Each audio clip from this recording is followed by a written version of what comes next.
F1. Start lang yun ang proseso. Shinare ko kasi kami ni Mikey noon. Alex Gonzaga, muling nakunan. Ibinahagi ni Alex Gonzaga, ang nakakalungkot na balita na muli siyang nakunan sa kanyang pangalawang baby.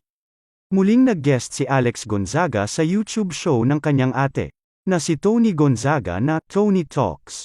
Dito ibinahagi ni Alex ang tungkol sa ikalawa niyang miscarriage. Noong nakaraang buwan October, labis na nagdarasal si Alex Gonzaga sa Diyos, na sana raw ay ibigay na sa kanya ang pagkakataong maging ganap na ina. Dahil alam niya sa sarili niyang may rason kung bakit muli siyang nabuntis.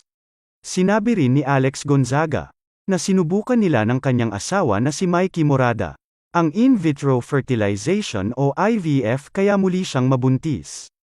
Aniya, nag-decide ako mag-IVF kasi nakita ko si Michelle Obama. Basta nakita ko sinabi niya na nagkaroon siya ng miscarriage. Tapos 2 years.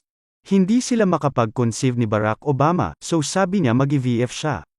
Inilihim umano ni Alex Gonzaga ang kanyang pagbubuntis, ngunit isang araw nakatanggap siya ng masamang balita. Na hindi naging successful muli ang kanyang pangalawang pagbubuntis. Sa kabila nito, laging nakasuporta ang kanyang asawa na si Mikey. Ibinahagi rin ni Alex na isang araw parang kinausap umano siya ng Diyos. Ani ni Alex, noong naliligo ako. Parang bigla lang akong kinausap ni Lord na parang, why are you in a rush to be pregnant? Why? Tas naiyak ako, kasi parang naisip ko, oo nga no, ba't ba ako in a rush? Bakit hinihingi ko kay Lord is Lord sana bukas pregnant na ako? Sana talagang matuloy na tong pregnancy ko.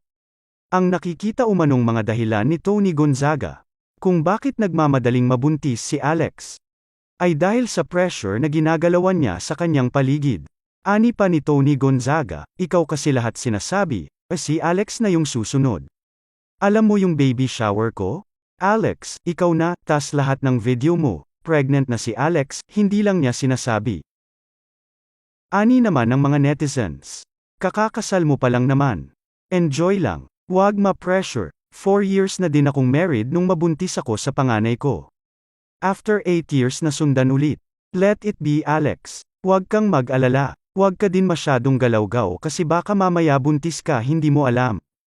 Just always be safe. Stay happy and blessed. Yung iba kasi kung makapagsalita akala nila napakadali ng lahat, kesyo sasabihin nila bilis-bilisan mo, bakit hindi ka magpagamot? Hindi lahat ng galaw ng tao ay sinasabi niya, di ba pwedeng privado lang, bawat mag-asawa ay ginagawa lahat.